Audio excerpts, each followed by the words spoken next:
How to remove anything from photos on iPhone. To get started, first of all go ahead and open up the Google Photos application. You can view all your photos and videos over here.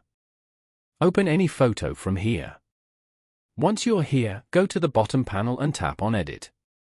From the Edit options below, swipe left and tap on Tools. Here, tap on Magic Eraser.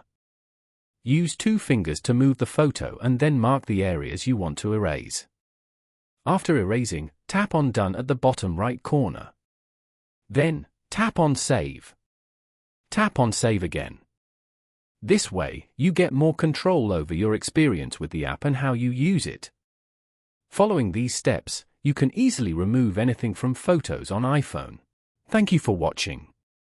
Please leave a like if this tutorial helped you, or leave a comment below if you have any questions related to the video.